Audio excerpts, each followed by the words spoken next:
can have the greatest assets in the world, but if you can't manage them, they won't be worth a nickel. Hello and welcome to Pillars of Wealth Creation, where we talk about creating financial success with a special focus on business and real estate. I'm your host, Todd Dexheimer.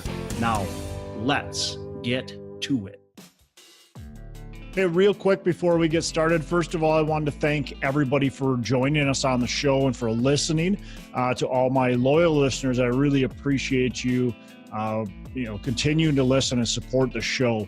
If you can go on to iTunes, Stitcher, SoundCloud, wherever you listen and subscribe to the show, that would be fantastic. Spread the word too. I'd love to, have this reach more and more people. So if you could share it on social media or and just talk about it to other people, that would be fantastic. And the last thing is if you can go onto iTunes and give us a rating review, hopefully 5 stars. That would be great as well. It just helps us spread the word more, and it helps us continue to get really good guests on the show. We've had some fantastic guests, and I just want to be able to continue to bring fantastic value to you. Go onto our Facebook page too, Pillars of Wealth Facebook page, and I'd like to hear from you as a listener of what you're doing in business, what you've got going on, what you are maybe struggling with or being successful with, and then what we can do on the show to help push you to that next level. Maybe questions we can ask our guests, maybe guests that we can get on the show to talk about certain topics, certain things that are really you're needing some extra support with. So provide for us some feedback on Facebook, and you can also share this out on social media. That would be fantastic as well. I appreciate it. I appreciate you being a either new listener or a loyal listener. I definitely appreciate it, and we will get started with the show. Hello and welcome to Pillars of Wealth Creation. I'm your host, Todd Dexheimer. With me today, I have Matt Brawner. Matt, how are you doing today? I'm well, Todd. Thanks for having me on the show. Absolutely. Well, Matt, why don't you give our listeners a little bit about your background, and then we'll get started. Perfect. I'm originally from the Midwest, grew up in Omaha, Nebraska, made my way to Minneapolis to work for Target. I then had a career in fundraising, working for a nonprofit, and along the way had ties to Minneapolis because what was supposed to be just a couple of rent houses grew into a larger real estate investment company.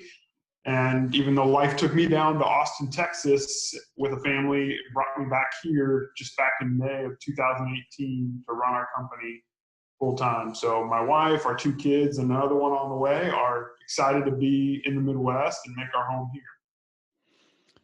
Are you sure you're excited? There's 3 feet of snow on the ground right now.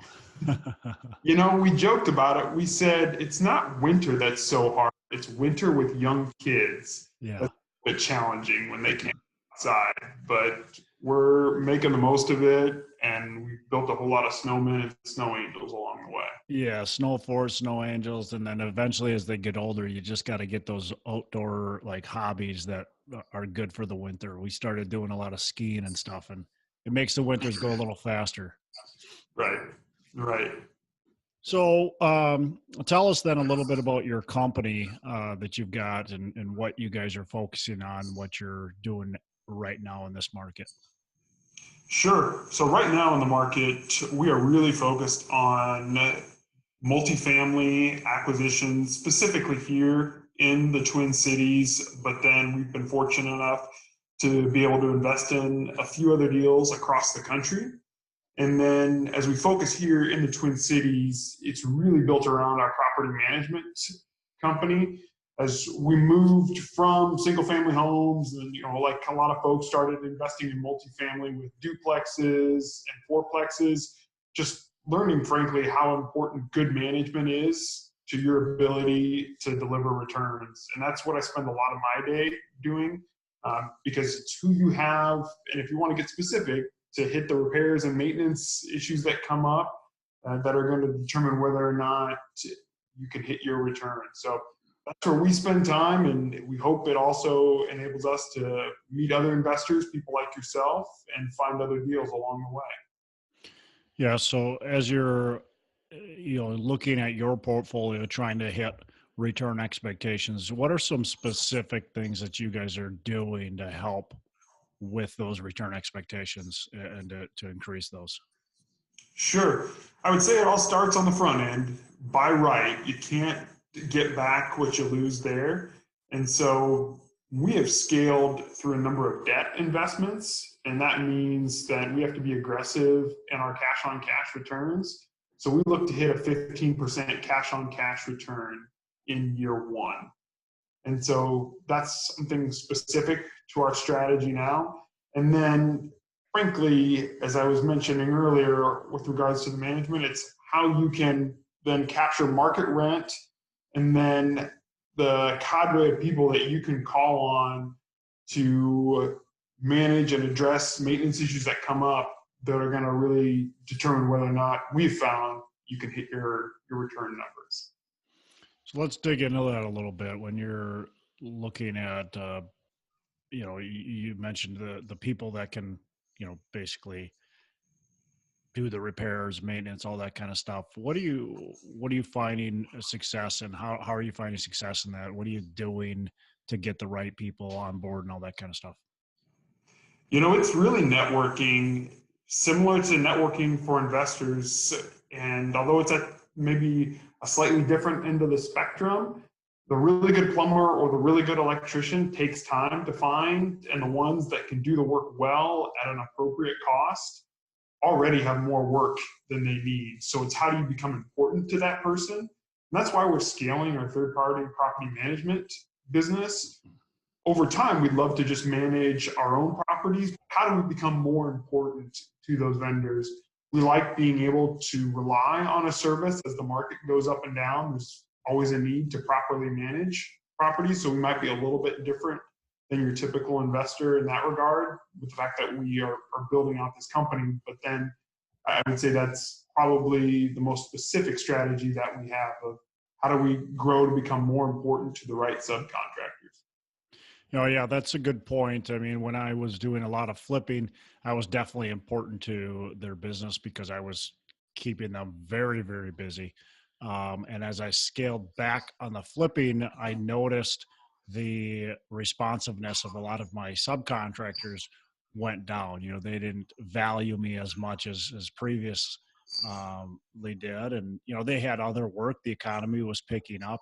And so, as you said, becoming important, making sure that you have work for them consistently, I agree. It's going to be very valuable. So what are some things that you guys have done as you've grown to really, really help your company grow as quickly as it has and to become successful? I would say it's two things. One are the people that we've met along the way. You and I connected through really two links of people that went back to an investor that we had worked with. And those just open up so many opportunities, whether it's new investments, new people to work with, new investors, helping to find deals. People are definitely the key cog that I think help you to grow. And then it's becoming really focused and specific about what you're looking for. Where I think we've grown a lot this past year, where we frankly started out with a hobby of, okay, we know we want to buy real estate, want to have people rent it from us. It was kind of looking anywhere we could find a deal. And we found an interesting niche, and we started out buying a lot of townhomes. But I would say our lesson over the past 18 to 24 months has really been the fact that multifamily is the most efficient and I believe the best way to own and operate real estate. And then it's even zeroing in further on exactly what you're looking for so that your team of people, whether it's brokers, investors, know what you're looking for, know what to bring you, and then it helps you make decisions quicker. We certainly have a long way to go, but I think those are probably the two most important strides that we've made, is focusing on who's in our network that we can help and us help us too, and then having a real clear definition of what we're looking for. Are there any strategies for somebody to get there? There's a lot of people, there's so many different strategies in business and in real estate, and just you can go, I can do notes or multifamily or self-storage or all kinds of different stuff. And even within those specialties, there's even more niches in there.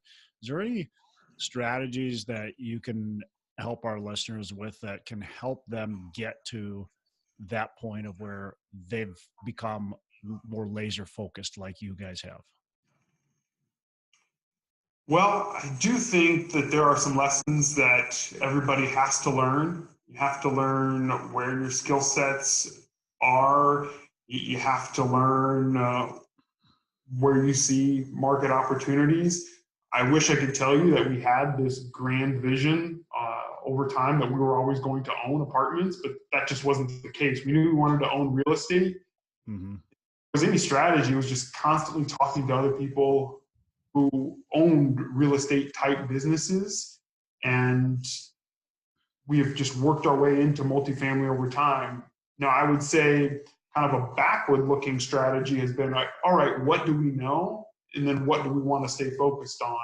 There are always new opportunities, but it's really how you spend your time in business that can really drive success. So because we've learned multifamily over time, that's really what we're focusing on right now, whether it's the deals we're looking to acquire or the deals we're looking to invest in, because then we can learn it better and we can make decisions that much faster. Yeah, sure. What's a big mistake and how have you learned from that? Well, this is getting pretty technical, but with regards to properties, it's been assuming that all properties are created equal. Mm. If we were to look at what we've worked through over the past year, we bought a number of properties that were built around the turn of the century. Unfortunately, I'm not talking about 2000, but 100. And they were great deals, and we've made them work thus far, but over time, your operating ratios really catch up to you there, because there's a reason construction standards have improved and changed over time. And that goes back to what I was mentioning earlier. And so right now what we're doing, and it's something we're very much in the middle of, is first focusing on what we're looking for. We generally don't want to buy properties that were built prior to 1960. If you want to get more focused in, maybe not even before 1978, when a lot of the lead legislation went into effect. And then for what we have now, it's how do we mitigate losses, how do we create positive trend lines, and then move on from those properties as quickly as we can. Because we just don't think they'll be the type of investments that will bear fruit over the long haul. And when I say long haul, I'm thinking 10, 15, 20 years. Is it mainly because of the deficiencies of the structure itself, whatever, the plumbing, electrical, the actual structure, or is there other things that run into that? Some you will see people,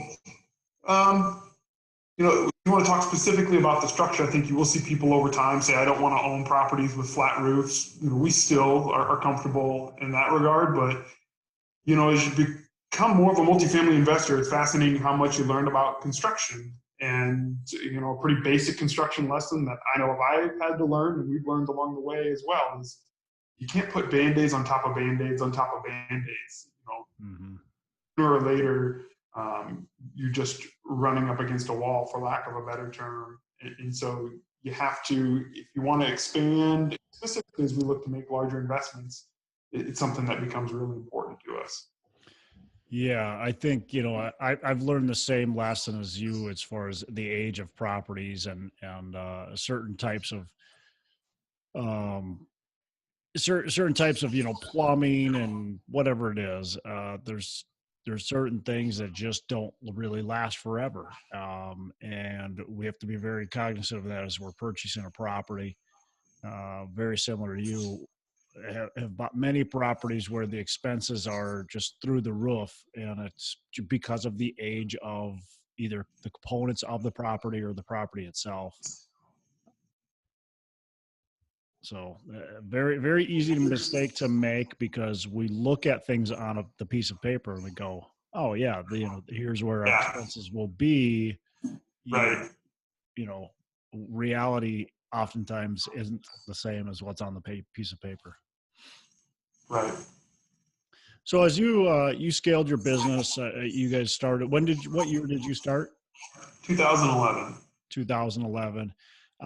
So you scaled, relatively quickly, and you were able to now find success and be able to do this full time.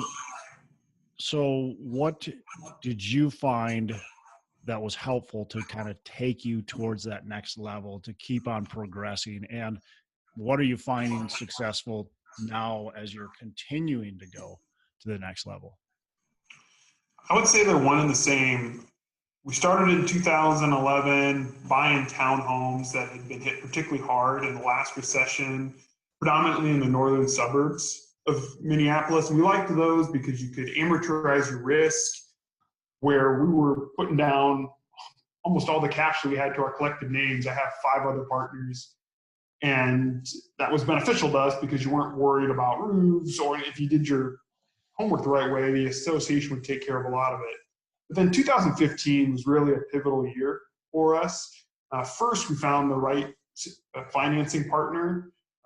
We started working with Bridgewater Bank here in Minneapolis. For so long, we would go to people and we'd say, hey, we've got this great idea. We're going to have an LLC that's going to buy and own real estate. And the banks would say, well, that's great. Show us your balance sheet. And we would say, well, that's where you come in. And so finding the financing partner that would take a chance on us and grow with us was really pivotal to our business. And I can't say enough about working with Bridgewater. They've been a fantastic partner over the years.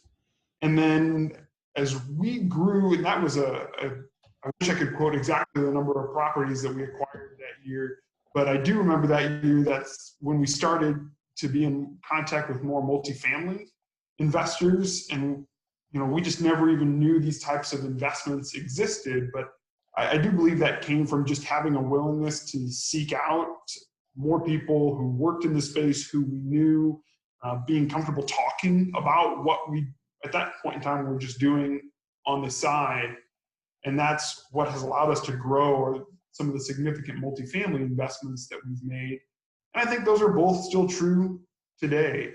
We're able to acquire deals because we have a strong financing partner in Bridgewater. Now we've worked with other lenders as well, and there are a number of great lenders in the Twin Cities and all across the country. But then we've also maintained a focus, and we've really invested financially in opportunities for networking, whether it's the Minnesota multifamily housing agency or any number of other different trade organizations, so that we can continually be around people who are doing what we're doing, because again, that's just an ingredient that we've seen help grow our business. Yeah, good points. I think it's so important to be a part of those, the conferences and different associations and events that are happening and going around, and just be able to immerse yourself with those who are doing what you're doing, because it's just so fascinating when you meet others that are in the same city doing very similar things as what you're doing. You've never met them before. The Twin Cities is small yet large, and it's unreal when you really unpack it and realize how many people are doing very similar things to what you're doing, Absolutely. and how you can help each other. And most people, I think, have that growth and abundance mindset that are doing this business, and most people are willing to help out and don't really necessarily, yes, you're competition, but they don't view you as much as competition as they do as just kind of somebody that they can learn from, and you can learn from. So It's really interesting you mentioned that, because I've had other people who haven't had a lot of experience specifically in multifamily that have brought that up. When we talk about doing deals with other investors, they're like, well, isn't that your competition? Your exact phrase there. And I've tried to articulate just, how much this business depends on working with others.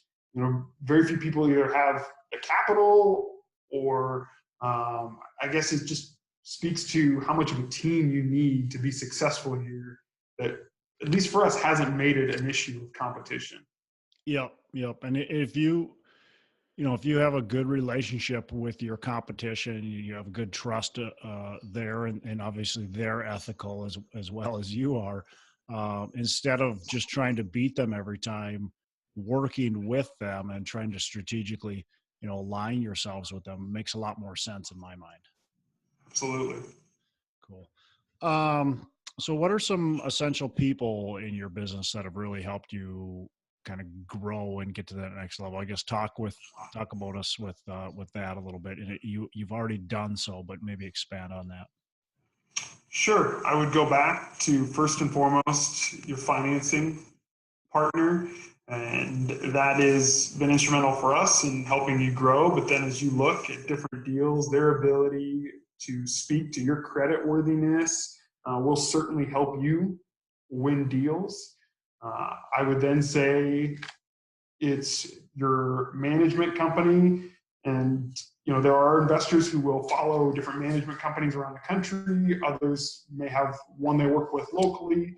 As I said, we're going about it a little bit differently here. We've certainly invested in deals with other management companies. We've done a lot of work with EIG. They're a fantastic company here in the Twin Cities. But your management is going to really determine, as we've mentioned a couple of times now, just how good of an investment you have.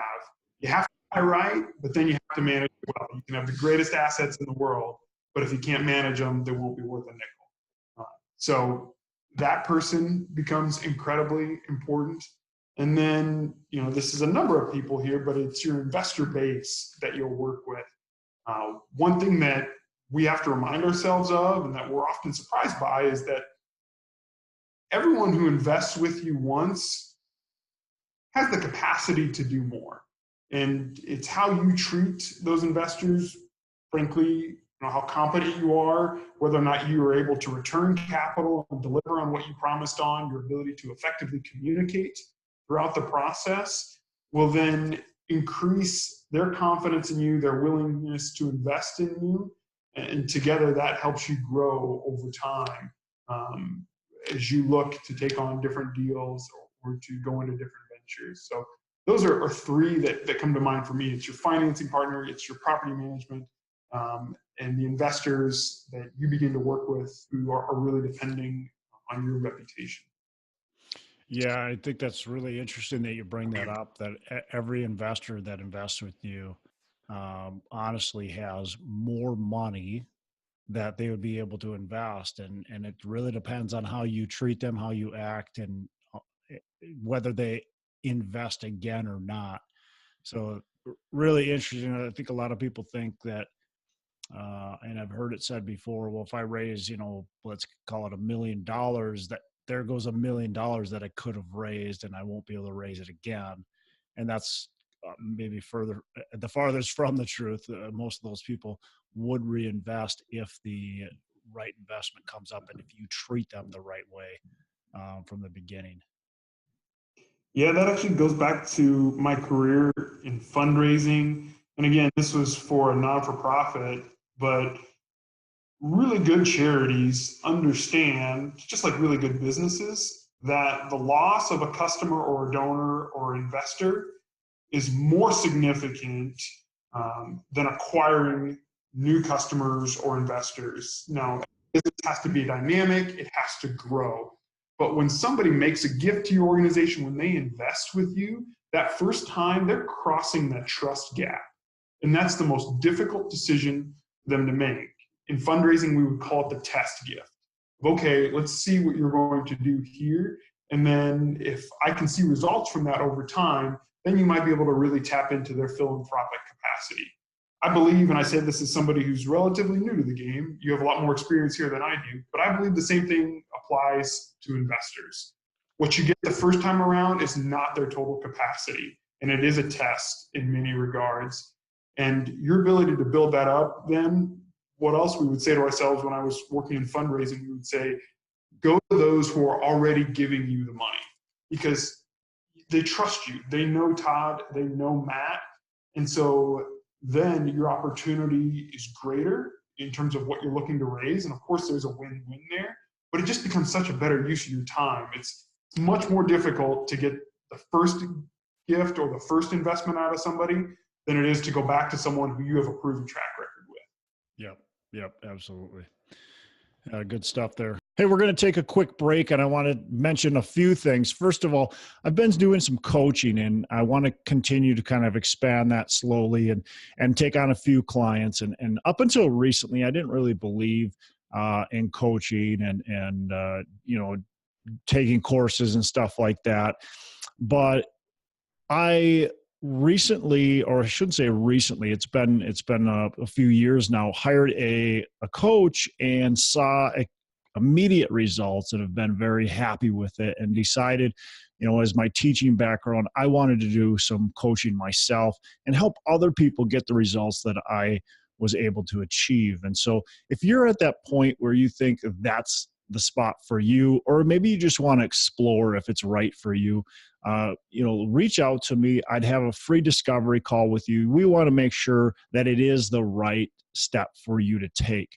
There might be other things that you can do to get success, and coaching might not be it. But let's have that discovery call to find out if that is the step that you need to take. So it can really make a major impact in your business and get you to that next level. The other thing is John Stiles. He's on this show every single week with me on the Hump Day Hustle.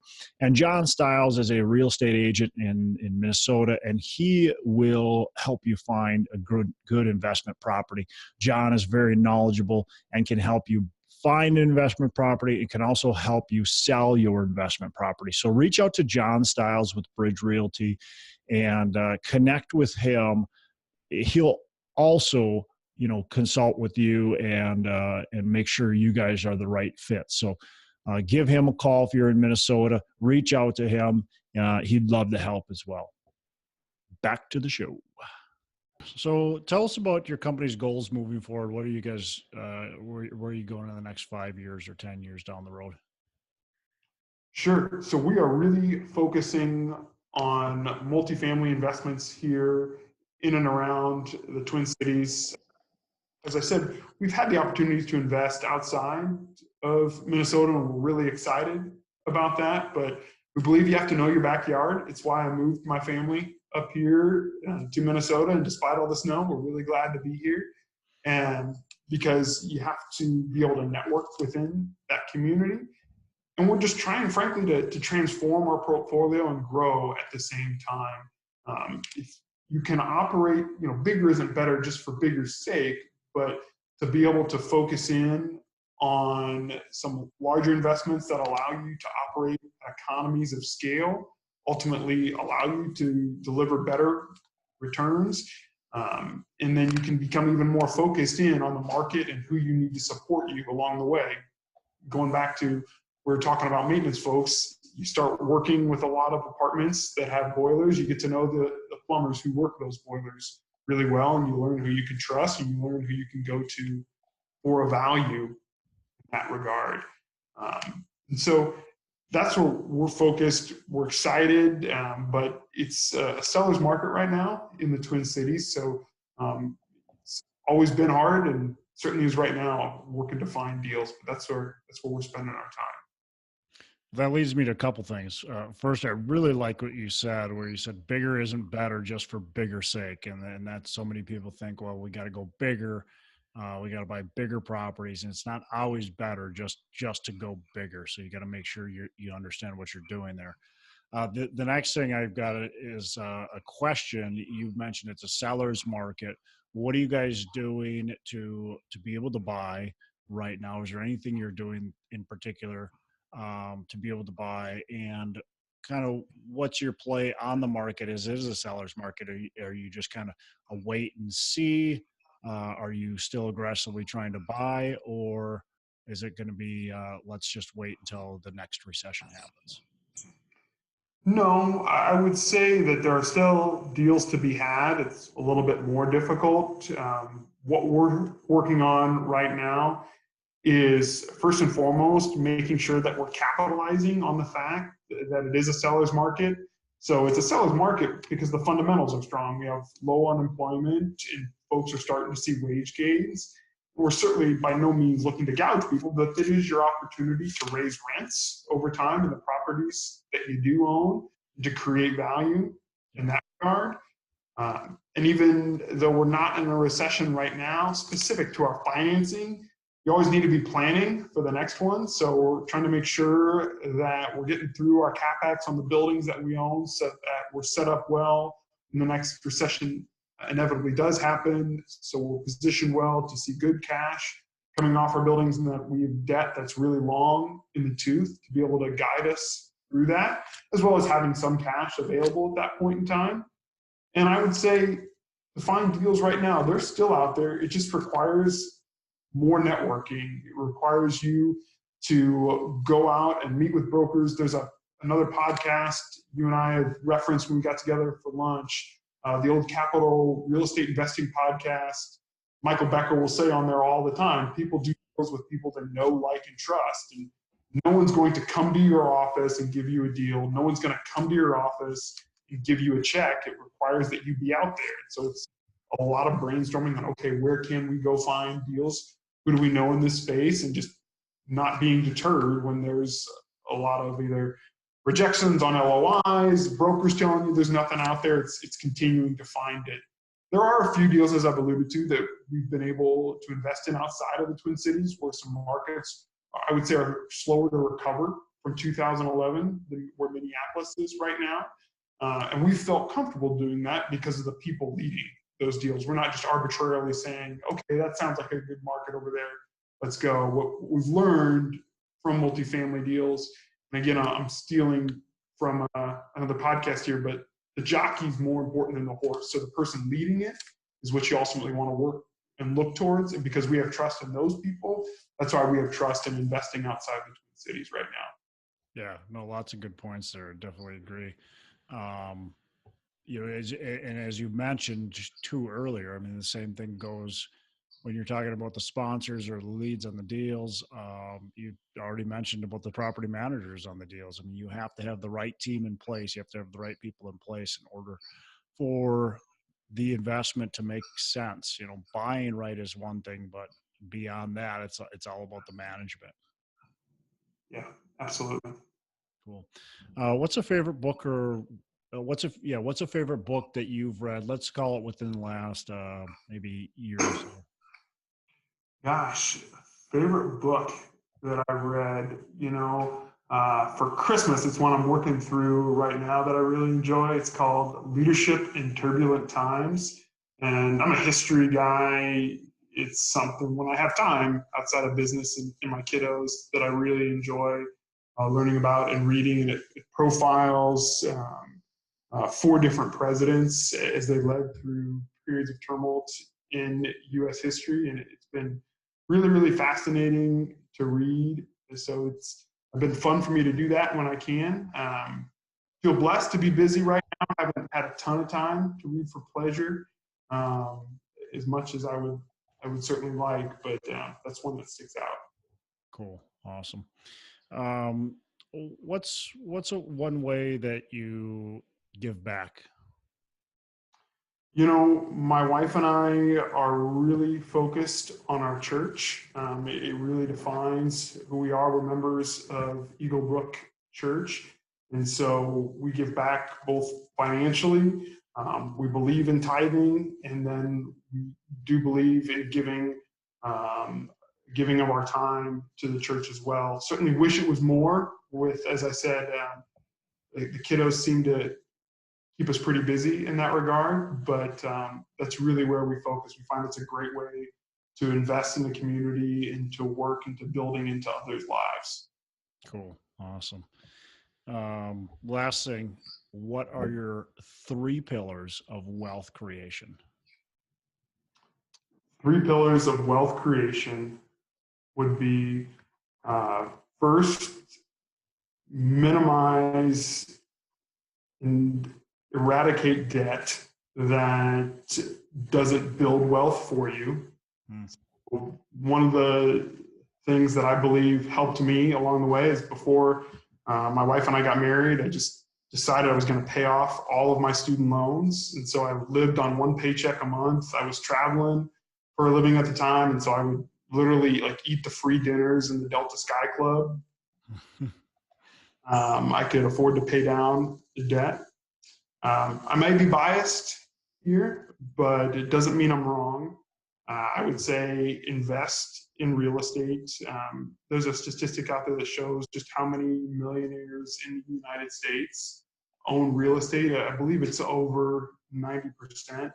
It's always given my wife and I a great amount of confidence to own something. Not knocking any startups in this regard, but we like the fact that at the end of the day, we own something. There's real people that live in our houses and live in our properties that pay real rent in that regard. And then I would say the final piece is look at money as a tool. Don't look at money as a goal. I love that one. It's not my goal to be wealthy. I just believe money is something that society speaks a lot into, but money is money. There's nothing special about it. We, as I said, really rely on our church and our faith that guides our attitudes towards money, and I believe that helps us make proper decisions throughout our life and will hopefully guide us into the future. Yeah. Yep. I like that last one a lot. I mean, that's one thing I tell a lot of people is, money is neither good nor evil. It's a tool that you can use to do good or evil with. So you have to choose wisely how you're going to use that tool of money. The more tools in your toolbox, the better sometimes. Sure. It's something that I think a lot about. As I said, I've got young kids. My son is 2.5, so he's not quite old enough we can start imparting those lessons. But one of the things that I find myself thinking a lot about is how I just impart that exact piece. And it's something that when you're in our business, as we were talking about, whether it's bigger for bigger sake, you can get caught up in the dollar signs pretty easily here. But I've also seen a lot of people go wayward because that was their ultimate goal. Yep. So, Matt, I appreciate you joining us on the show, spending time with us. How can our listeners get in touch with you if they want to reach out and find out more from you? Sure. They're free to email me. I would love to have a conversation with any of the listeners here. And my email address is matt, M-A-T-T, @NWS Properties, all spelled out, IES on the plural there. So matt @nwsproperties.com. Awesome, Matt. Well, I appreciate you joining us on the show, spending time. Tons of good value here. So again, appreciate it. Thank you very much for the opportunity, Todd. Yeah. Have a good rest of the day. All right. Take care. Hey, thanks for listening to the show. Couple things before we go. Again, go on to our Facebook page, Pillars of Wealth. We'd love to have you on there. Go on to iTunes, give us a rating and review, and subscribe to the show. Also, don't forget, reach out to me if you want any help with potentially growing your business, and reach out to John Stiles to help you buy or sell real estate. Thanks for listening. We appreciate it. Have a fantastic the rest of the day. And as I say, make every day a Saturday.